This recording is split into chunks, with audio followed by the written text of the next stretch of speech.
Hello students, this video on portfolio management just highlights its meaning, objective, importance and portfolio construction approaches.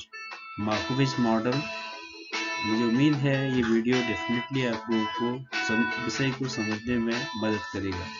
So first of all, we'll try to understand the meaning of portfolio. So in simple words, we can say portfolio is a mix of securities or a collection of investment instruments like shares, mutual funds, bonds, and FDs, and other cash equivalents, etc. It is a group of financial assets which is constructed to diversify the risk associated with different securities. जैसा कि हम जानते हैं हर investment में कहीं risk भी होता है और रिटर्न भी होता है, दोनों रिस्क और रिटर्न दोनों एसोसिएटेड होते हैं। तो रिस्क को कम करने के लिए हम अपने पोर्टफोलियो को डिफरेंट जिसमें सिक्योरिटीज होते हैं उसको हम क्या करते हैं, डाइवर्सिफाई करते हैं, यानी डिफरेंट तरह की सिक्योरिटीज का हम मिक्स बनाते हैं जिससे कि रिटर्न और रिस्क में बैलेंस बना रहे। फिर इसके बाद portfolio management is the art of selecting the right investment tools in the right proportion to generate optimum return and balance the risk from investment made. It gives an opportunity to diversify risk. Diversification of risk doesn't mean there will be an elimination of risk. A portfolio is built based on investors' income, investment budget, risk appetite, keeping the expected rate of return in mind. Portfolio management बनाना क्या है, different जो securities हैं, different जो investment options हैं उनको select करने का आर्ट है जिसको हम एक प्रोपोर्शन में रखते हैं जहां पे हम रिस्क और रिटर्न को बैलेंस कर सकें। Objectives of portfolio management. When a portfolio manager builds a portfolio, he should keep the following objectives in mind. तो डिफरेंट तरह के पोर्टफोलियो मैनेजमेंट के ऑब्जेक्टिव्स हो सकते हैं। पहला ऑब्जेक्टिव क्या है, कैपिटल ग्रोथ हो गया। देन लॉन्ग टर्म में हम अगर अपनी पूंजी को बढ़ाना चाहते हैं तो उस उद्देश्य से हम पोर्टफोलियो अपना कंस्ट्रक्ट करेंगे। Secured your principal amount invested, liquidity maintain करने के लिए। Marketability of security invested in, जिसमें हम इन्वेस्टमेंट कर रहे हैं जिन सिक्योरिटीज में उनकी मार्केटेबिलिटी होनी चाहिए। कंसिस्टेंट रिटर्न, अगर किसी का उद्देश्य है पोर्टफोलियो मैनेजमेंट बनाते समय हमें कंसिस्टेंट रिटर्न को ध्यान में रखना होता है। और लास्ट में क्या है, tax planning. Portfolio management is also directed towards tax planning. अगर हमें टैक्स प्लान करना है, अपने टैक्स को अगर हमें बचाना है तो उसको मैनेज करने का उद्देश्य भी हम पोर्टफोलियो मैनेजमेंट के द्वारा अचीव किया जा सकता है। Here are some reasons why portfolio management becomes important, and look at these importance. The first one is best investment strategies. तो पोर्टफोलियो मैनेजमेंट की हमें आवश्यकता होती है to frame best investment policy. Best investment strategy को बनाते समय हमें जो इन्वेस्टर है उसकी एज हो गई, उसकी इनकम हो गई, उसके जो एक्सपेक्टेशन से हैं उनको ध्यान में रखना, लाइफ होराइजन को ध्यान में रखना, इन चीज़ों को ध्यान में रखते हैं हम, जिससे बेस्ट इन्वेस्टमेंट स्ट्रेटजी क्रिएट करते हैं। रिस्क मिनिमाइजेशन, पोर्टफोलियो मैनेजमेंट का जो इम्पोर्टेंस है, पोर्टफोलियो मैनेजमेंट क्यों करते हैं हम, पोर्टफोलियो से हम अपने रिस्क को जो अनसर्टेन है उसको कम करने की कोशिश करते हैं। कस्टमाइजेशन, यानी एक जो क्लाइंट है पोर्टफोलियो मैनेजर अपने क्लाइंट के रिक्वायरमेंट के हिसाब से उसको सिक्योरिटीज का पोर्टफोलियो सजेस्ट करता है। To take into account the changes in income tax laws etcetera. तो जो इनकम टैक्स में जो चेंजेस होते हैं उन चेंजेस का बेनिफिट लेने के लिए हम पोर्टफोलियो मैनेजमेंट को हम क्या करते हैं, तैयार करते हैं। तो पोर्टफोलियो मैनेजमेंट का इम्पोर्टेंस है जो चेंजेस हैं, जो टैक्स में जो रेगुलेशन में चेंजेस होते हैं उनको इनकॉर्पोरेट करने के लिए पोर्टफोलियो मैनेजमेंट बिकम्स इम्पोर्टेंट। अगला पोर्टफोलियो कंस्ट्रक्शन, पोर्टफोलियो कैसे बनाया जाता है। Portfolio construction refers to a process of selecting the optimum mix of securities for the purpose of achieving maximum return by taking minimum risk. तो risk minimum हो और maximum return हो.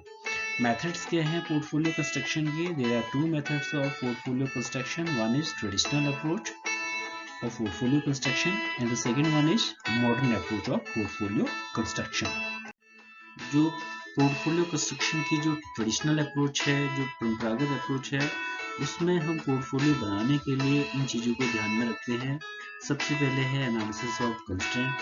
जो client है, क्लाइंट की क्या क्या लिमिटेशंस हैं, कौन कौन सी ऐसी चीज़ें हैं जो उसको इन्वेस्टमेंट बनाते समय ध्यान में रखनी चाहिए. सिंपली हम कह सकते हैं एनालिसिस ऑफ कंस्ट्रेंट. इसका मतलब क्या है? It reflects the risk bearing capacity of the investor. तो हो सकता है इन्वेस्टर को फ्यूचर में कितनी इनकम की आवश्यकता है, उसके सोर्सेस ऑफ इनकम क्या है, वो उम्र के किस पड़ाव में है. तो इन सारी चीज़ों के यानी कि उसकी रिस्क टेकिंग एबिलिटी कितनी है, उन चीज़ों का कैलकुलेशन करते हैं हम एनालिसिस ऑफ कंस्ट्रेंट्स के अंदर. सेकेंड है डिटर्मिनेशन ऑफ ऑब्जेक्टिव्स. यानी जो इन्वेस्टर है उसके इन्वेस्टमेंट से क्या उद्देश्य है. वो शॉर्ट टर्म इनकम चाहता है या लॉन्ग टर्म इनकम चाहता है, जिसको हम कैपिटल ग्रोथ कहते हैं, कैपिटल एप्रिसिएशन चाहता है. तो किन उद्देश्यों से वो ले रहा है, सेकंड चीज में हम उद्देश्य को डिटरमाइन करते हैं. फिर उसके बाद है सिलेक्शन ऑफ पोर्टफोलियो. फिर उसके उन सारे फैक्टर्स को ध्यान में रखते हुए हम पोर्टफोलियो को सिलेक्ट करते हैं. अगर उसे करंट इनकम पे फोकस करना है तो उसका पोर्टफोलियो मिक्स अलग होगा, और अगर वो कैपिटल ग्रोथ चाहता है तो उसका पोर्टफोलियो अलग होगा. फिर उसके बाद जो फोर्थ पॉइंट है assessment of risk and return. इसके अंतर्गत हम ऐसे कोशिश करते हैं कि रिस्क को हम क्या करें, मिनिमाइज करें. और फिर लास्ट में डाइवर्सिफिकेशन है. डाइवर्सिफिकेशन का मतलब होता है कि हम डिफरेंट सिक्योरिटीज का मिक्स बनाते हैं और रिस्क को हम क्या करते हैं, डाइवर्सिफाई करते हैं, कम करने की कोशिश करते हैं. सिलेक्शन ऑफ पोर्टफोलियो डिपेंड करेगा इन्वेस्टर के ऑब्जेक्टिव्स क्या हैं. उसी हिसाब से एसेट्स का जो मिक्स है, जो बॉन्ड है, सिक्योरिटीज हैं, यानी डेब्ट और इक्विटी का हम प्रोपोर्शन को निर्धारित करते हैं. अगर इन्वेस्टर्स को करंट इनकम पे फोकस करना है तो इसका मतलब उसको रेगुलर इनकम ज़्यादा चाहिए, तो इसका मतलब 60% हमें डेब्ट में करना चाहिए, 40% इक्विटी में. क्योंकि डेब्ट में कैसे होंगे, फिक्स इंटरेस्ट बियरिंग इसमें एसेट्स होंगी जो उसकी रेगुलर इनकम को इंश्योर करती हैं. और अगर उसका ग्रोथ ऑब्जेक्टिव है, उसको लॉन्ग टर्म में उसको अगर पैसे की आवश्यकता है तो उस केस में हम इक्विटी को बढ़ाएंगे और डेब्ट को कम कर देंगे. कैपिटल एप्रिसिएशन अगर होगा, बहुत लंबे समय में अगर पूंजी निर्माण करना है तो उसका बेस्ट ऑप्शन ये है कि आप इक्विटी में खर्च करें 90% और 10% थोड़ा सा हमें डाइवर्सिफाई करने के लिए डेब्ट में करेंगे. और सेफ्टी ऑफ प्रिंसिपल, अगर आपने जो इन्वेस्टमेंट किया अपने इन्वेस्टमेंट को सेव करना चाहते हैं तो उस केस में 90% डेब्ट में with focus on particularly short term डेब्ट इंस्ट्रूमेंट एंड 10% ऑन इक्विटी. तो अगर प्रिंसिपल की सेफ्टी चाहिए, अपना जो इन्वेस्टेड अमाउंट है उसको अगर आप सेव करना चाहते हैं तो उस केस में 90% हमें शॉर्ट टर्म डेब्ट एसेट्स में इक्विटीज में करना चाहिए और 10% हमको इक्विटी में करना चाहिए इन्वेस्टर को. और पोर्टफोलियो कंस्ट्रक्शन का जो मॉडर्न अप्रोच है जिसको हम मार्कोविच अप्रोच भी कहते हैं. The modern approach of portfolio construction is known as Markowitz approach. emphasizes on selection of securities on the basis of risk and return. ये रिस्क और रिटर्न के आधार पे जो है सिक्योरिटी का सिलेक्शन किया जाता है. Henry Markowitz wrote an article on portfolio in 1952 and it was published in the Journal of Finance. This article focused on the importance of correlation between return of different securities. तो Markovich model में हम क्या करते हैं, जो भी हम portfolio construction में जो भी सिक्योरिटीज का हम सिलेक्शन कर रहे हैं उनके बीच में हम उनके रिटर्न के बीच में कोरिलेशन को हम पहले निकालते हैं. According to Markowitz, it is necessary to have knowledge of correlation coefficient in the combination of all possible securities. The total risk is reduced when assets with different characteristics are included in the portfolio. Most people agree that investing in two stocks is less risky than investing in one stock. इसका मतलब जितना ज़्यादा stock में हम, जितने variety में हम portfolio में जितनी ज़्यादा वैरायटी होगी उतना जो है रिस्क क्या होगा, कम होगा। For example, investing in more than one industry is safer and less risky than investing the entire investment amount in only one industry. Markowitz introduced variation rather than a single stock portfolio to develop this model. According to him, a single portfolio is profitable only when the investor has complete confidence that he will get a possible return. But in case of uncertainty, to think this is to avoid confusion. Markowitz therefore advised to invest in different types of securities instead of investing in one security so as to reduce the risk of the portfolio. तो Markovich model का यही कहना है कि risk को diversify करने के लिए हमें एक से ज़्यादा सिक्योरिटीज़ को अपने पोर्टफोलियो में रखना चाहिए, और उनके सिलेक्शन का तरीका ये है कि उनके रिटर्न के बीच में हमें कोरिलेशन कोएफिशिएंट को चेक करना चाहिए। Degrees of correlation coefficient are analyzed to find out the mutual relationship among the securities included in the portfolio. We assume that the investor has a fixed amount of investment that can be invested in securities in any proportion. Now look at the assumptions of the Markowitz model of portfolio construction. पहला ये है, all investors are aware of the market, उनको जानकारी होती है। All investors have common objective and it is risk aversion, जोखिम से बचना चाहता है कोई investor. The investors make the investment decision based on expected rate of return, वो एक्सपेक्टेड रेट ऑफ रिटर्न को ध्यान में रख करके डिसीजन लेते हैं। The investor has knowledge of portfolio construction, he knows how to combine securities, किस तरह से सिक्योरिटी को कंबाइन करना है, पोर्टफोलियो कंस्ट्रक्शन करना है, उसको जानकारी होती है। The investor is aware that high risk return carries high risk rates, जितना ज़्यादा रिटर्न होगा उतना ज़्यादा रिस्क होगा, ये उनको मालूम होता है।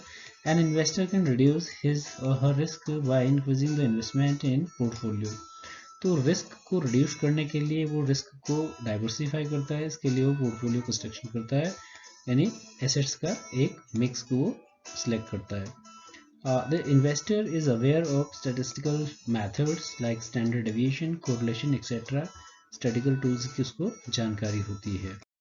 इसको समझने के लिए हम एक एग्जांपल लेते हैं, जैसे मैंने यहाँ पे लिया है, दो तरह की सिक्योरिटीज हैं, सिक्योरिटी एक्स है, सिक्योरिटी वाई हो गया।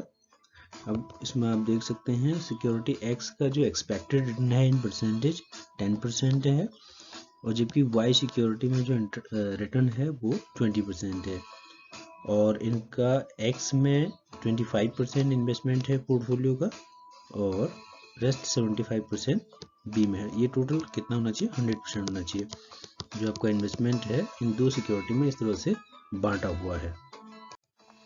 अब आपसे कह रहा है कि if combine both the securities then expected return of portfolio कितना होगा, अगर हम इनको मिला के एक पोर्टफोलियो बनाते हैं, मिक्स बनाते हैं, तो कितना होगा। तो इसको हम कैसे निकालते थे, इसको निकालने का फॉर्मूला है रिटर्न ऑन पोर्टफोलियो, आरपी का मतलब है return on portfolio, portfolio means mix of different securities, is equal to हो जाएगा समेशन यानी कि सिग्मा हो जाएगा of n number of security, R1 R और X कह सकते हैं हम इसको, ये इस केस में R1 हो जाएगा और यहाँ X1 हो जाएगा, plus n number of Rn X1, n number of securities में जितना वो होगा इसका टोटल कर देंगे हम इसको, ठीक है, किसके बराबर निकालने के लिए, return on expected return on portfolio.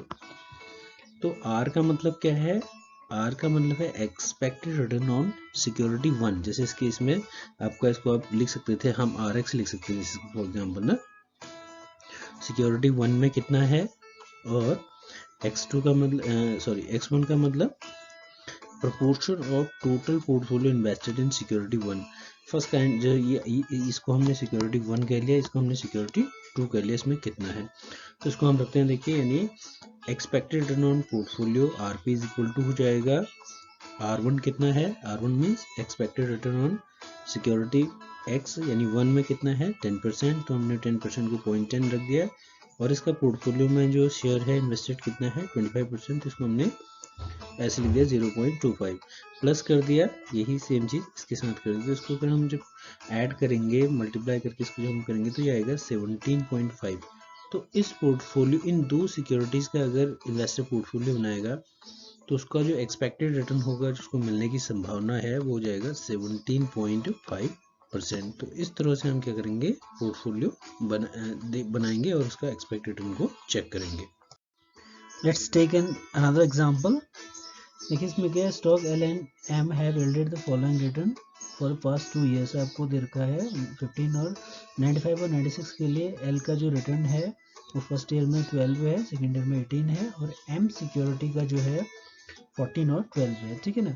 What is the expected return on portfolio made. अगर हम पोर्टफोलियो मेड करें, अगर हम सिक्योरिटी का मिक्स करें जिसमें 60% इन्वेस्टमेंट एल में हो और 40% किस में हो, एम में हो। Find out the standard deviation for each stock, के लिए स्टैंडर्ड डेविएशन निकाल रहे हैं।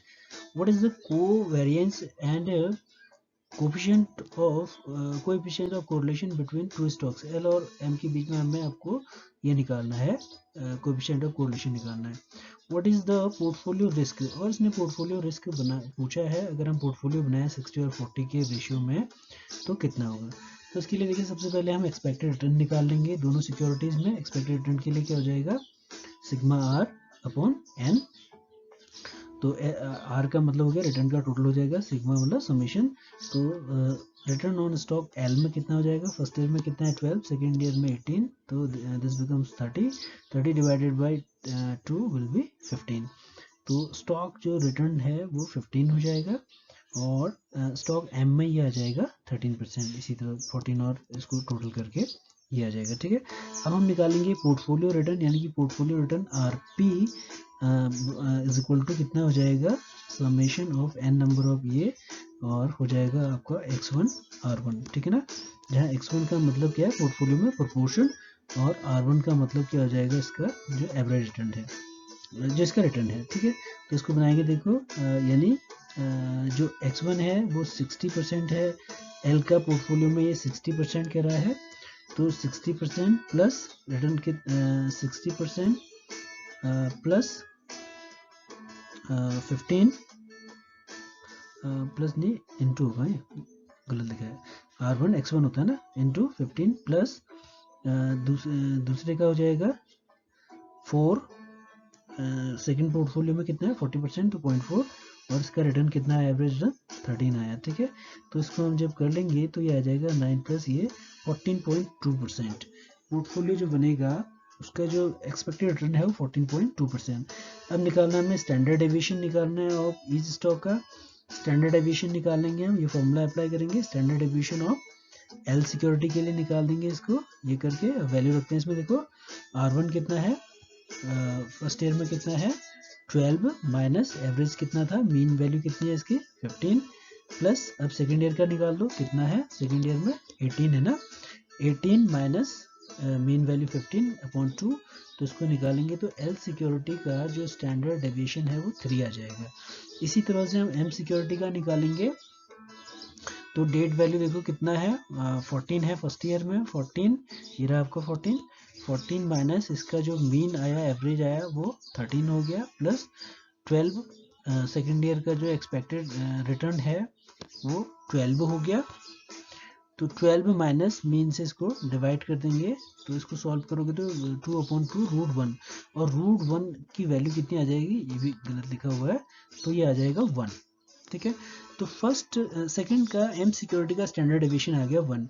अब हम निकाल लेते हैं the covariance between stock L and M का हम कोवेरिएंस निकालेंगे। देखो कोवेरिएंस कैसे निकलेगा, covariance L of security L and M हो जाएगा, समेशन कर देंगे हम R1 माइनस आर एल है वो, माइनस इसका स्क्वायर, देखिए कितना था ये, इसको लिखते हैं हम, फर्स्ट ईयर में कितना है देखो 12, माइनस इसका एवरेज कितना आया था आर का 15, माइनस 15 इंटू, अब इसका फर्स्ट ईयर का दूसरे के साथ निकालेंगे, वहाँ पे कितना है 14 माइनस इसका एवरेज था 13, ठीक, प्लस सम करेंगे। इसी तरह से हम सेकेंड ईयर डेट वैल्यू निकालनी है, सेकेंड ईयर का आर की सेकेंड ईयर में वैल्यू कितनी है 18 माइनस स्टैंडर्ड डेविएशन था 15 इनटू एम का कितना है सेकेंड ईयर में 12 और माइनस इसका जो मीन है वो कितना है 13। टोटल डिवाइड बाय हो जाएगा 2 साल के लिए है तो डिवाइड बाय 2 हो जाएगा। ठीक है, अब देखिए 12 में से ये गया तो कितना बचा -3 इंटू प्लस का 1 हो गया है प्लस ये हो जाएगा आपका 3 प्लस का इंटू 1 माइनस है डिवाइड बाय नंबर ऑफ 2 हो जाएगा। ठीक, तो इसको मल्टीप्लाई इसको इजी कर लोगे तो कितना हो जाएगा इज इक्वल टू ये हो जाएगा 3 बन जाए 3 माइनस का 3 और बीच में प्लस साइन और ये हो जाएगा -3 बन जाए -3 अपॉन 2। तो इसको और अगर हम वो करेंगे तो कितना हो जाएगा माइनस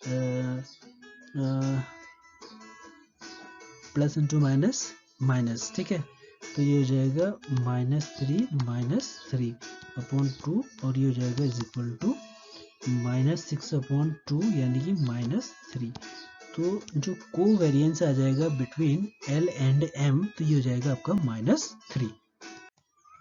फिर इसके बाद हम इनका कोरिलेशन और कोएफिशिएंट निकालेंगे जिसको हम आर्ट्स लिखते हैं। आर इज इक्वल टू हो जाएगा कोवेरिएंस L और M का सिक्योरिटी L अपॉन इनके डिवाइड कर देंगे स्टैंडर्ड डेविएशन से ऑफ L और स्टैंडर्ड डेविएशन M। ठीक है, तो ये आया आपका कोवेरिएंस आया था L और M का 3 -3 और स्टैंडर्ड डेविएशन इसका कितना है स्टैंडर्ड डेविएशन इसका 3 आया था, ये रहा 3 और दूसरे का 1 था, ये जो मैंने ये किया है 1, तो ये आ जाएगा आपका -1।